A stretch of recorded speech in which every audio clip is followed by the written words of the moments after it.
Hi, boys and girls. My name is Lisa Brown, and I'm the principal at Chandler Intermediate School. I'm excited to read a book to you today, and the title is Spookley, the Square Pumpkin, A Family to be Thankful For.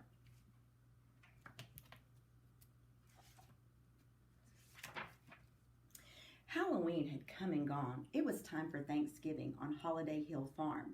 Spookley wondered about this new holiday. Did you get treats and wear costumes and give candy away?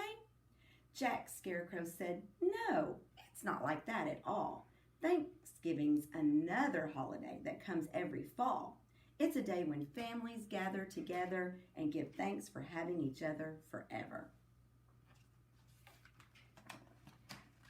Spookley thought about Thanksgiving and felt a little sad. Everyone gathered around to see why he felt bad. "I don't have a family," Spookley said with a moan. "I'm the only square pumpkin that has ever grown. I know it is Thanksgiving, but I'm not really sure a square pumpkin has something to be thankful for." Jack said, "Spookley, my friend, maybe you should think a bit more." Spookley thought and thought as he shuffled along. He thought, "I wish I had a family and a place I belong." Spookley was shuffling down the first garden row when a pod full of peas shouted, "Spookley, don't go!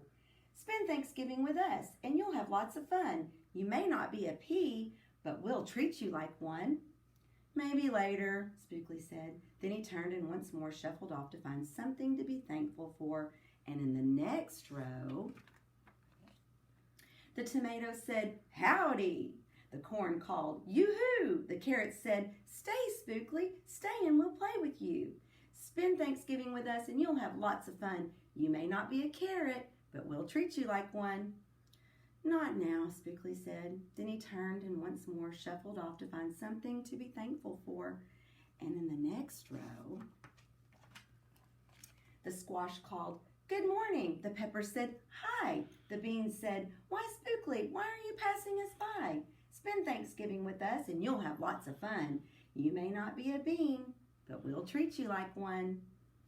"Can't stay," Spookley said. Then he turned and once more shuffled off to find something to be thankful for.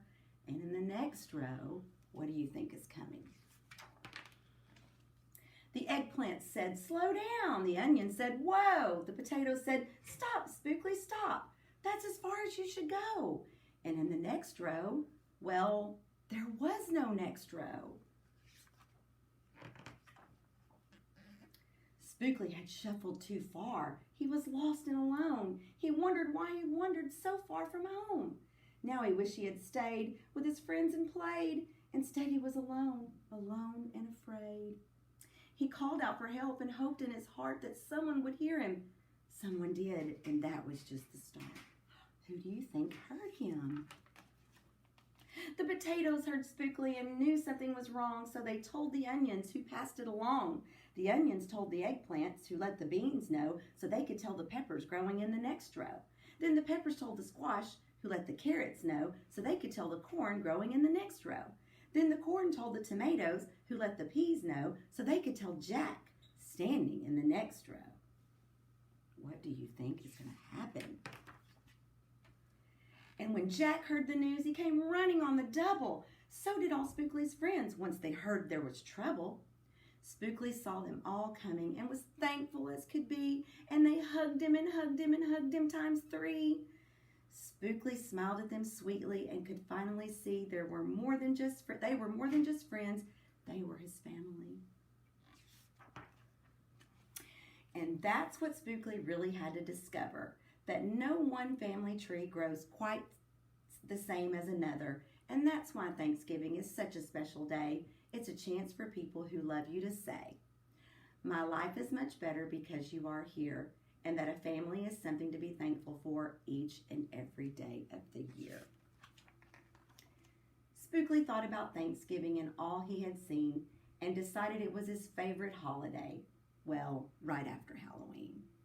I hope you enjoyed this book. It's one of my favorites.